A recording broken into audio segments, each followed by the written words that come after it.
Jet engines बहुत ही ज्यादा powerful और बहुत ही ज्यादा हाई स्पीड होते हैं। इनके पास होता है सिर्फ और सिर्फ स्पीड।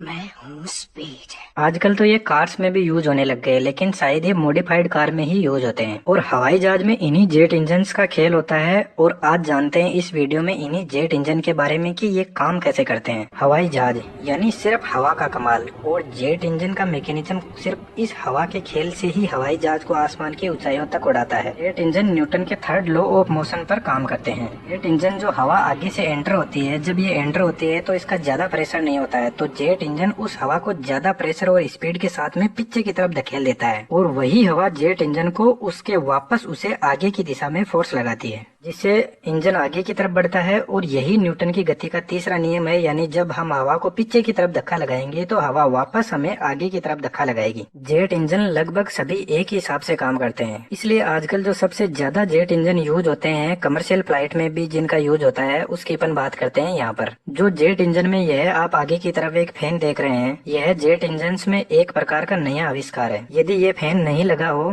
तो बाकी जो भी बचा हुआ इंजन है उसको हम बोलेंगे टर्बो जेट इंजन। लेकिन इस नए आविष्कार या इन्वेंशन के बाद में इस इंजन का नाम रख दिया गया है टर्बो फैन इंजन। और इस अकेले फैन में इतनी पावर होती है कि 90% तक फोर्स अकेला फैन ही लगा सकता है हवाई जहाज को आगे धकेलने में। और दूसरा इस फैन का फायदा ये भी है कि ये टर्बो इंजन में फ्यूल का कंजप्शन को भी कम करता है। अब अपन इंजन के अंदर की तरफ देखते हैं और जेट इंजन की इंटरेस्टिंग टेक्नोलॉजी के समझते हैं। तो दोस्तों एक बार फिर से स्वागत है आपका अपने इस लाइव अड्डा में। यदि आगे की तरफ यह सिर्फ अकेला फैन लगाया जाए जो इतना बड़ा है, तो यह ना कोई टर्बो जेट इंजन है ना कोई टर्बो फैन इंजन है। यह सिर्फ एक नॉर्मल इंजन है जो हवा को पीछे की तरफ धकेलता है। अब यह एक सिंपल फैन से कब टर्बो फैन इंजन में कन्वर्ट हो जाता है उसकी आगे की प्रोसेस हम समझते हैं। जैसा कि मैंने अभी आपको बताया और आपको पता ही होगा कि हवाई जहाज में सिर्फ हवा का कमाल होता है, तो एरोप्लेन में यह टर्बो इंजन हवा को हाई स्पीड से बाहर से खींचते हैं और हाई प्रेशर और स्पीड के साथ में पीछे की तरफ छोड़ देते हैं। और यह हाई प्रेशर और स्पीड बनाने के लिए इसके अंदर कंप्रेसर और टरबाइन के सेट लगे रहते हैं।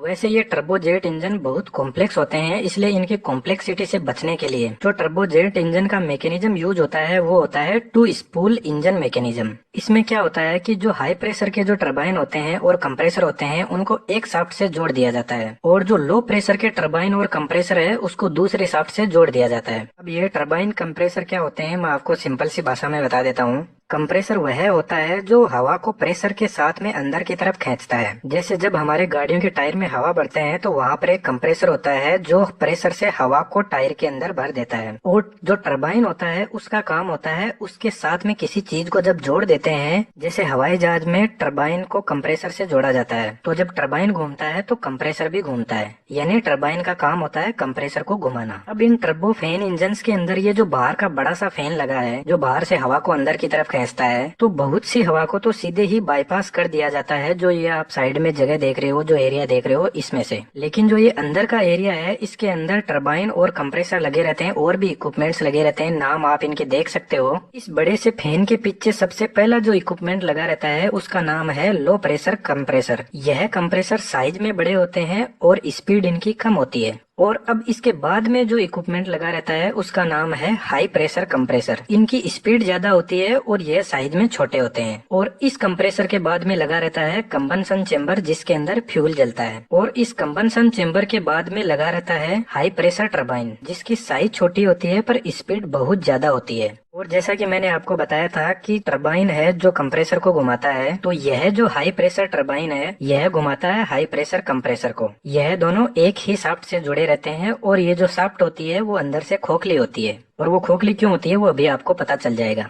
और इसके बाद में जो सबसे लास्ट में जो इक्विपमेंट लगा रहता है वो होता है लो प्रेशर टरबाइन। यह साइज में बड़े होते हैं और इनकी भी स्पीड कम होती है। और जो यह टरबाइन है यह घुमाता है लो प्रेशर कंप्रेसर को। और ये दोनों भी, ये जो खोखली शाफ्ट है इसके अंदर से आपस में दोनों जुड़े रहते हैं एक ही शाफ्ट से, और इसी शाफ्ट से जुड़ा रहता है ये आगे वाला फैन। इसी को बोलते हैं टू स्पूल इंजन मैकेनिज्म, जो जेट इंजन में यूज होता है। सबसे पहले जब यह बड़ा वाला फैन हवा को अंदर की तरफ खींचता है तो लगभग हवा, जैसे मैंने अभी बताया था कि बाहर में साइड में से निकल जाती है। लेकिन कुछ हवा जो यह लो प्रेशर कंप्रेसर देख रहे हो आप, यह अंदर की तरफ खींच लेता है और जब हवा अंदर की तरफ आती है तो यह कंप्रेस हो जाती है कंप्रेसर के द्वारा। तो हवा का प्रेशर बढ़ता जाएगा और साथ में इसका टेम्परेचर भी बढ़ता जाएगा। और आगे जब यह हवा हाई प्रेशर कंप्रेसर के पास में पहुंचती है जो हाई स्पीड में घूमता है, तो यह कंप्रेसर इस हवा का प्रेशर और टेम्परेचर और ज्यादा बढ़ा देगा। इस हाई प्रेशर कंप्रेसर की डिजाइन कुछ इस तरीके से होती है कि इसमें ब्लेड के कई सेट होते हैं, जिसमें रोटर ब्लेड और स्टार्टर ब्लेड के सेट होते हैं। इनमें से जो स्टार्टर ब्लेड है वो फिक्स रहती है और जो रोटर ब्लेड है वो जो शाफ्ट है उसके साथ में घूमती रहती है।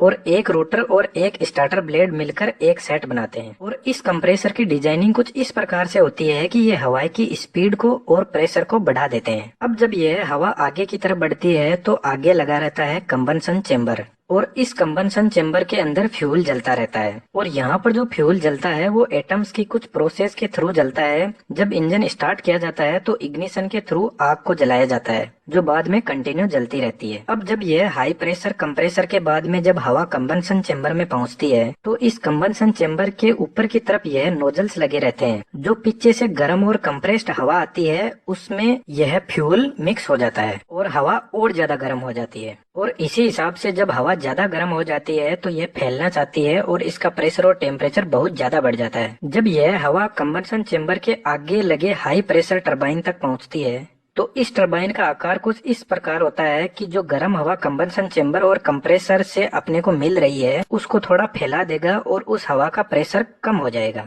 वरना ज्यादा प्रेशर से इंजन फट भी सकता है, क्योंकि हमारा काम था हवा को हाई स्पीड से पीछे की तरफ धकेलना और यह काम कंप्रेसर और कंबंशन चेंबर में हो जा रहा है। तो फिर यह टरबाइन थोड़ा हवा के प्रेशर को कम कर देते हैं और यह इंजन को आगे की तरफ भी धकेलता है। और ये जो हाई प्रेशर टरबाइन देख रहे हो यही घुमाता है हाई प्रेशर कंप्रेसर को, क्योंकि दोनों एक हिसाब से जुड़े रहते हैं। और जब यह कंबंशन चेंबर इस इंजन में जुड़ जाता है तो यह बन जाता है एक टर्बोफैन जेट इंजन। अब यह गर्म गैसेस पहुंचती है लो प्रेशर टरबाइन तक, तो यह टरबाइन भी घूमने लगता है और यह घुमाता है आगे लगे फैन को और लो प्रेशर कंप्रेसर को। और इस टरबाइन की डिजाइन भी कुछ इस तरीके से होती है कि यह इंजन को आगे की तरफ धकेलता है। और पीछे की तरफ देख रहे हो आप यह नोजल जिसका साइज थोड़ा छोटा होता है, जो हवा हाई स्पीड में आगे की तरफ से आ रही है उसको हाई स्पीड के साथ में पीछे की तरफ धकेल दिया जाता है और इंजन को आगे की तरफ धक्का लगता है और अपना इंजन आगे की तरफ बढ़ने लग जाता है। अब आपके दिमाग में एक क्वेश्चन जरूर आया होगा कि जब यह टरबाइन घूमता है तो कंप्रेसर घूमता है, लेकिन टरबाइन तो जब घूमता है जब हवा कंप्रेसर से होते हुए टरबाइन तक पहुंचती है।